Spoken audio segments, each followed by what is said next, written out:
These are the extra practice problems for chemistry chapter 13. Number 1 says that we have a 75.0 gram sample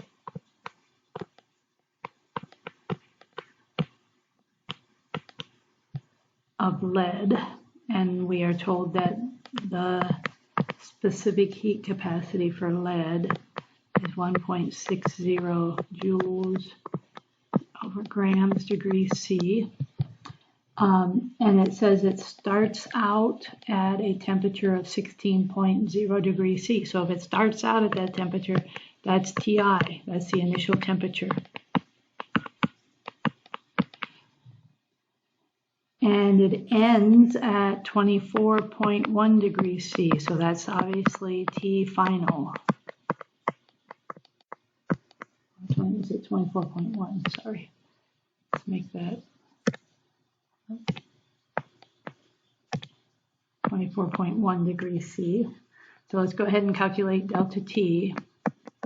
Delta T is TF minus TI. So 24.1 minus 16.0 degrees C. So delta T is equal to 8.1 degrees C. Okay, so then the question asks how much energy was involved in the change and did the sample gain or lose energy? Okay, so the only equation we have related to energy is that Q equals MC delta T.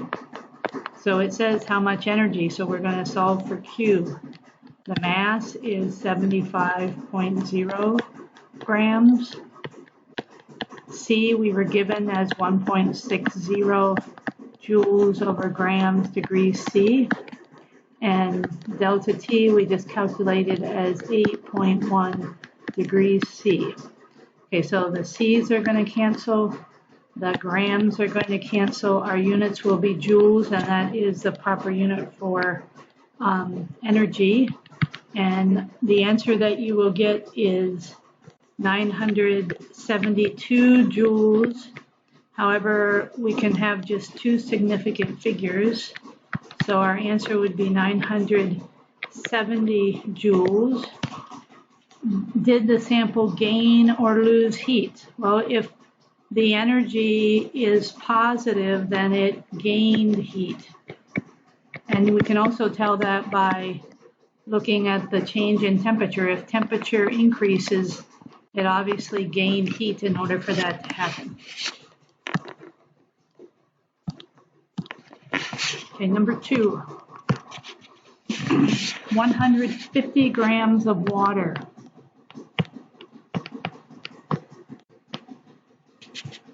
In its liquid phase, and it says it gains 1,600 joules of heat.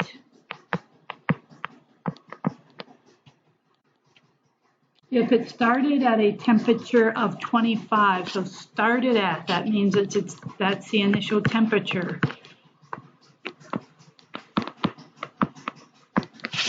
What is its final temperature? And we are also told that C for water is 4.184 joules over grams degrees C. Okay, so again, our only equation is Q equals MC delta T. We are asked to find the final temperature. So TF is what we are after. Well, the only way we can get to TF is to know delta T. So we're going to solve this equation for delta T by dividing out the MC.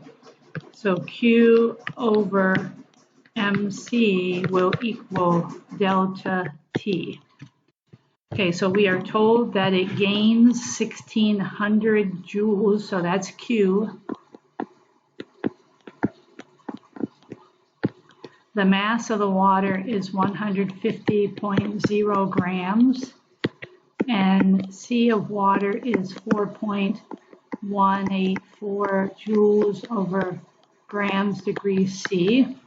So joules are going to cancel, grams are going to cancel, our units are going to be degrees C, and delta T for number 2, delta T is 2.5 degrees C. Okay, so that's delta T. So all we did was solve this equation for delta T. Okay, so we're not there quite yet because we were asked to find the final temperature. So we now know delta T. So delta T equals TF minus TI. So I'm just going to solve for TF by adding TI to both sides. That gets rid of it on that side, and add TF to the TI to the other side. So delta T plus TI will give us TF. Okay, so delta T was 2.5 degrees C. TI was 25.0 degrees C. So TF is equal to the sum of those two, which is 27.5 degrees C. And we're adding, so we go out, we look at the place value, so both of these are out to the 10th place, so our answer goes out to the 10th place.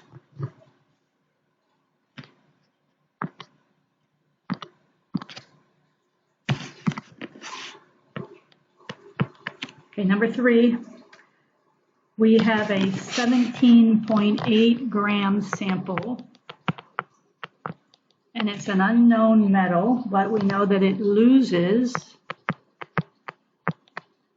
1.2 kilojoules of heat.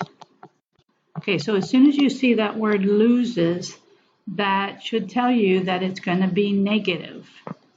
So it's going to be negative 1.2 kilojoules. And you should remember that we can't work in kilojoules, we got to work in joules.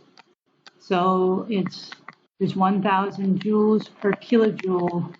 So kilojoules are going to cancel, and so it's negative 1,200 joules.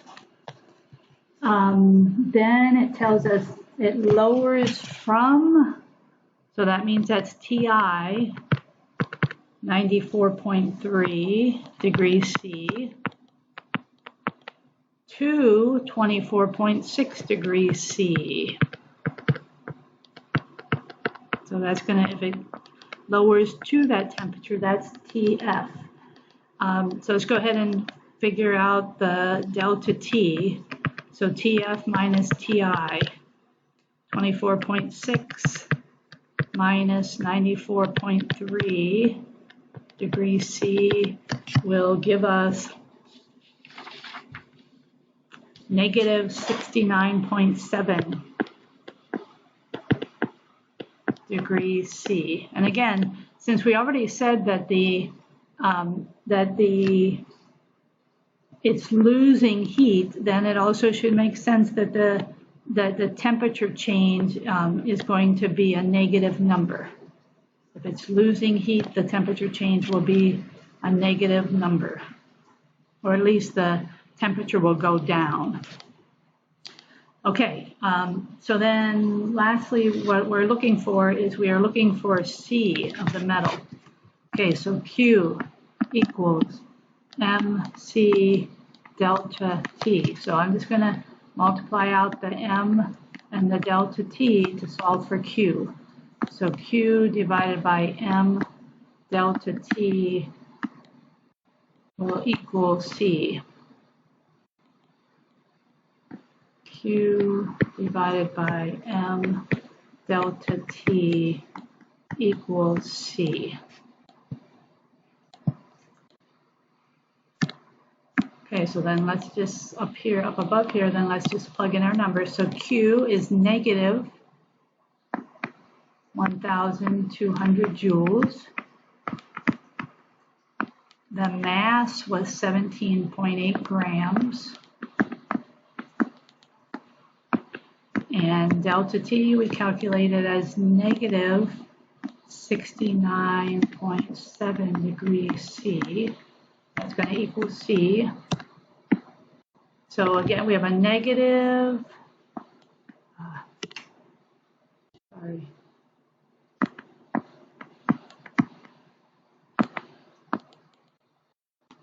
we have a negative on top and a negative on bottom. So negative divided by negative is positive. So our C value will be positive. And what you will get for that, we can have, because of this number, we can have two significant figures. So doing the math, we get 0.97, and the units are joules over grams degrees C. Okay, so the specific heat for the unknown metal is 0.97 joules over grams degrees C.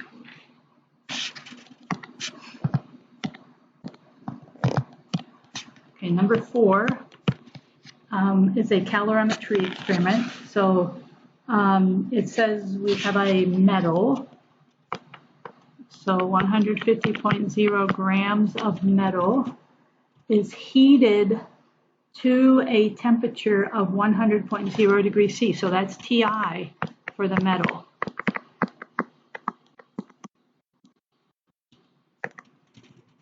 Then it is dropped into a calorimeter. So this is all the metal. I'll write that up here. This is metal. Then we have the water. And what we know about the water is that there's 250 grams of water. And the temperature lowers from, so if it's from that temperature, that's Ti, 94.3 degrees C, to, so that's Tf, 24.6 degrees C. Okay, so we know that the final temperature for both the metal and the water is going to be the same. So we can go ahead and say that this is that the final temperature of the water is also the final temperature of the metal. Because calorimetry ends when the temperature of the water and the temperature of the metal that was dropped in it, the object that was dropped in it, is the same.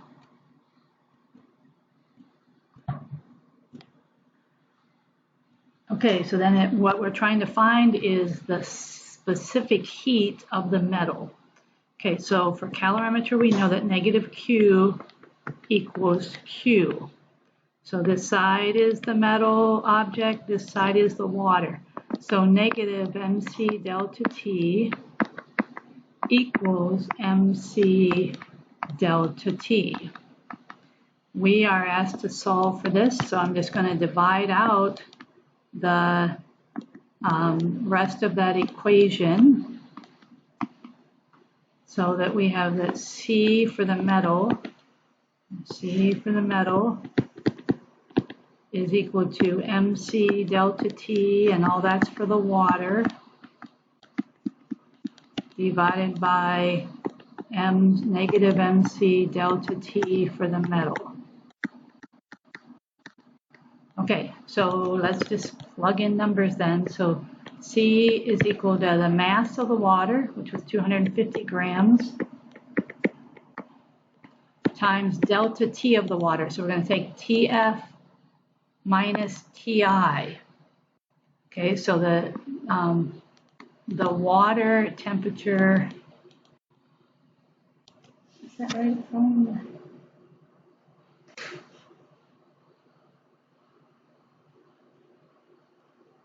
I'm sorry, I looked at these numbers from the previous problem. So let me go ahead and correct these.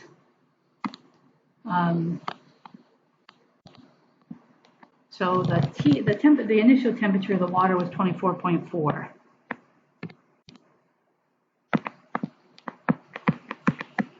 The final temperature of the water was 28.1.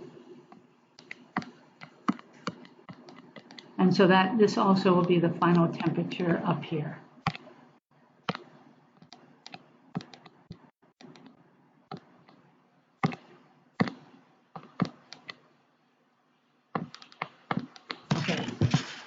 So delta T for the water would be TF minus TI, 28.1 minus 24.4. And so that is equal to, with going out to the tens place, 3.7 degrees C. Okay, so delta T for the water is 3.7 degrees C. And then C for water is 4.184 joules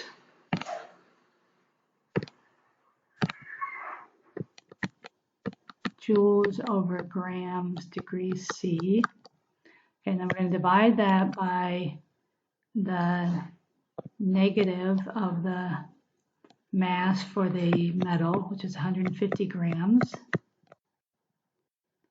And then delta T for the metal is going to be 28.1 minus 100, TF minus TI. So delta T for the metal is negative 71.9 degrees C.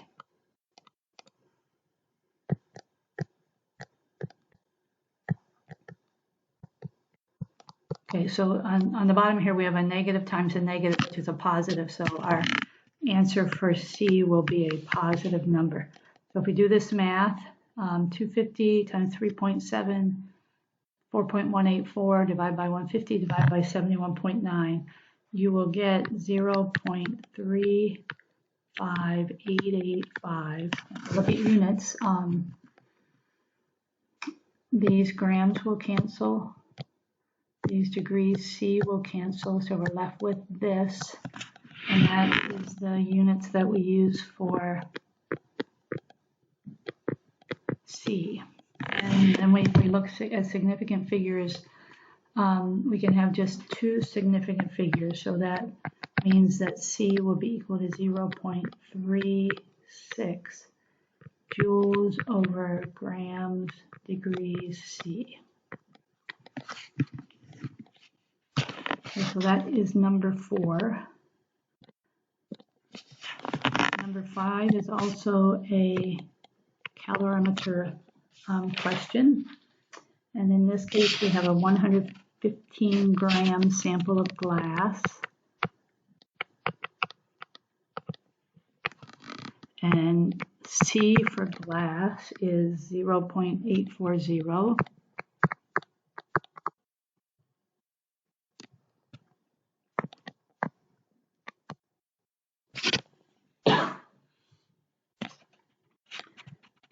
And it says it is dropped into a calorimeter. So all that up there is for the glass. Then we look at the calorimeter that contains 150 grams of water.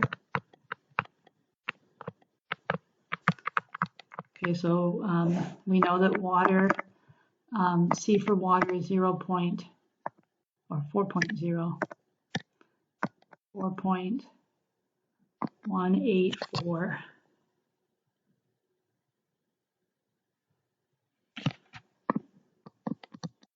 Joules over grams degrees C. And then we're told that the water starts out, so that means that's TI for the water. It starts out at 24 degrees C, and it ends at 29 degrees C.